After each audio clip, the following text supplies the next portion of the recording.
Ce jeudi 21 mai 2026, l'Assemblée provinciale du Tanganyika s'est réunie en séance plénière pour examiner 5 points inscrits à l'ordre du jour. Parmi ces points figurait la question d'actualité relative à la fermeture du lac Tanganyika du 15 mai au 15 août 2026, initiée par l'honorable Kabongo Wakabongo Boniface, élu de la ville de Kalemi. Honorable Président, honorables membres du bureau, honorables députés, chers collègues, c'est pour nous un grand honneur d'accomplir l'une des missions parlementaires, celle d'être à l'écoute de la population qui nous a mandatés dans cette représentation provinciale. La gravité de la décision prise par l'un des membres de l'équipe gouvernementale provinciale risque de plonger plus de familles dans l'insécurité, non seulement socio-économique, mais aussi alimentaire, qu'aucun élu et représentant de la population ne peut tolérer. Honorable Président, honorables membres du bureau, estimés collègues, dans l'exercice de mes prérogatives, conformément aux articles 164, 181 et 182, du règlement intérieur de l'Assemblée provinciale du Tanganyika, je me trouve dans l'obligation de faire parvenir le cri de larmes de milliers de populations de la ville de Kalemi, du territoire de Kalemi et celle du territoire de Moba, suite à la note circulaire numéro 77, Minagritudaire par RPM par 2026 portant sur la fermeture du lac Tanganyika, signé par Monsieur le ministre provincial en charge de l'agriculture, pêche, élevage, tourisme, développement rural, communication et porte-parole du gouvernement provincial du Tanganyika, ici présent. Je me trouve dans l'obligation de questionner la portée de la décision du ministre provincial. Monsieur le ministre, c'est la question 1. Pourriez-vous nous donner avec exactitude le nombre d'unités de pêche et le nombre de pêcheurs sur le lac Tanganyika? La question 2. Monsieur le ministre, quelles sont les mesures d'encadrement des pêcheurs prises pendant la période de fermeture conformément à l'alinéa 2 de l'article 14 de la charte 6 évoquée? Question 3. Monsieur le ministre, combien de zones de frayeur y a-t-il sur le lac Tanganyika? Si on a, donnez-nous leur localisation. Sont-ils en activité? S'il n'y en a pas, pourquoi? Et la dernière question, monsieur le ministre, vous pouvez nous dire combien de missions d'itinérance avez-vous déjà effectuées dans la côte du lac Tanganyika pour se rendre compte des difficultés que rencontrent les pêcheurs et leur identification depuis votre avènement à la tête de votre ministère? Honorable Président, honorables membres du bureau, estimés collègues, telle est l'économie de notre question d'actualité adressée à Monsieur le ministre. Nous espérons obtenir de sa part des réponses appropriées afin d'éclairer la population du Tanganyika à travers sa représentation provinciale. Après l'exposé de l'initiateur, le président de l'Assemblée provinciale du Tanganyika a invité les ministres Pongo Moulapi Raphaël à répondre aux préoccupations soulevées. Monsieur le ministre, nous vous invitons de bien vouloir prendre la parole pour répondre aux questions de... Honorable Président, honorables membres du bureau, honorables députés élus légitimes du peuple, qu'il vous plaise d'accepter que je rende hommage à cette auguste assemblée provinciale du Tanganyika qui, par un de ses membres, a initié cette question d'actualité sur la fermeture de la pêche dans le lac Tanganyika.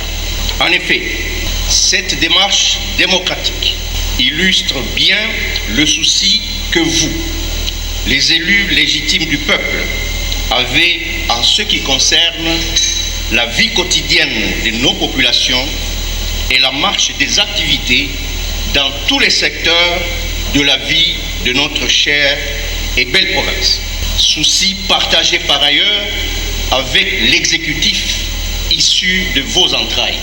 Cette tribune est le meilleur endroit qui puisse permettre de nous exprimer pour répondre aux préoccupations du peuple tanganiquais à travers vous, ses élus et représentants légitimes. En effet, nous allons fournir à votre Assemblée les informations, les éléments nécessaires pour vous permettre, en toute responsabilité, de formuler vos recommandations à qui de droit. Honorable Président, honorables membres du bureau, honorables députés élus légitimes du peuple,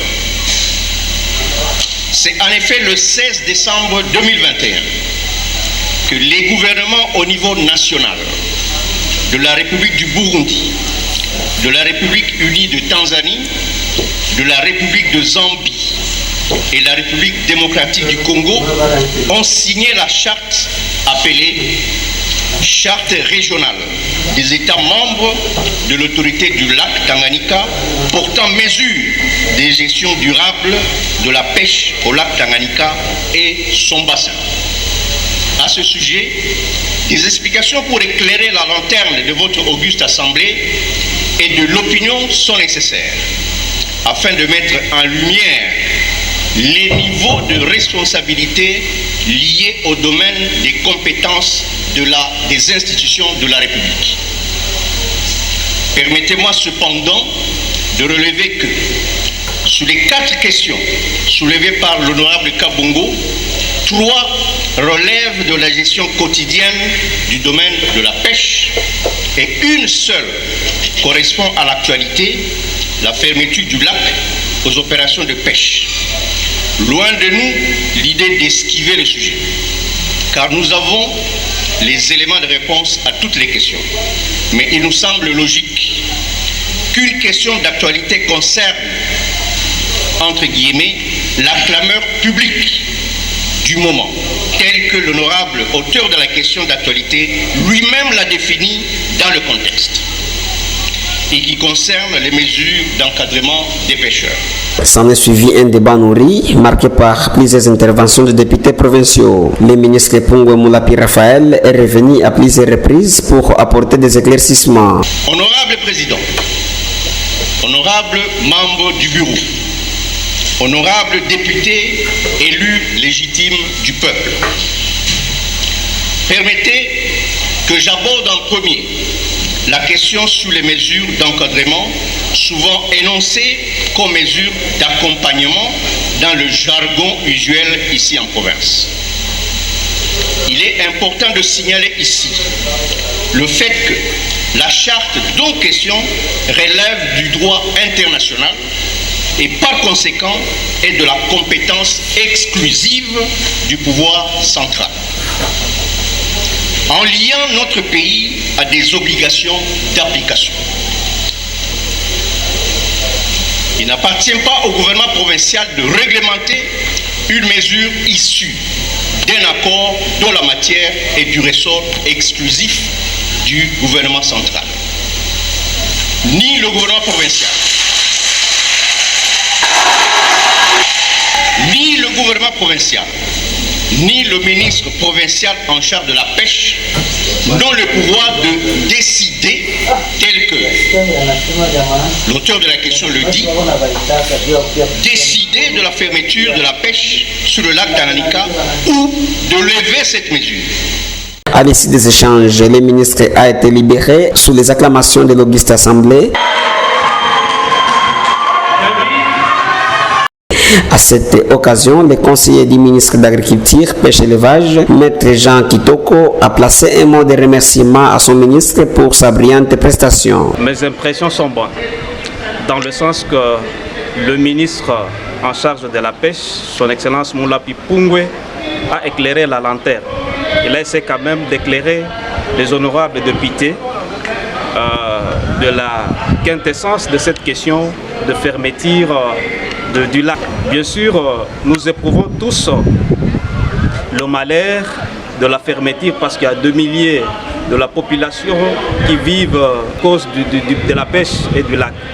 Mais la question est purement légale, engage le gouvernement central parce que au travers les dispositions de l'article 215 qui dispose que les accords et traités internationaux sont supérieurs aux lois, il ne revient pas à l'Assemblée provinciale de bafouer ces dispositions. Donc, heureusement, j'ai loué la sagesse du ministre qui a dit que lui n'a fait que appliquer la décision ici des accords internationaux conclus entre les autres États membres avec lesquels nous partageons le lac.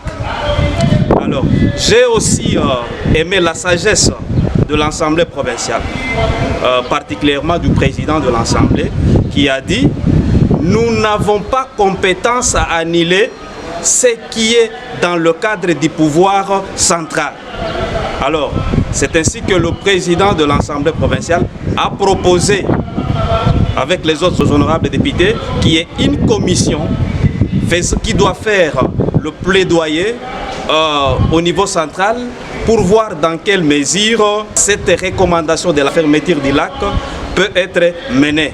Du moins, nos impressions sont bonnes. L'autorité sectorielle, son Excellence Moula Piv Pungwe, s'est dédouané. Il a dit qu'il n'a fait qu'appliquer les dispositions réglementaires. Il convient de rappeler que le lac Tanganyika demeure fermé conformément à la note circulaire numéro 77 signée par le ministre provincial Punga Moula Pi Raphaël, le ministre d'Agriculture, Pêche et Élevage.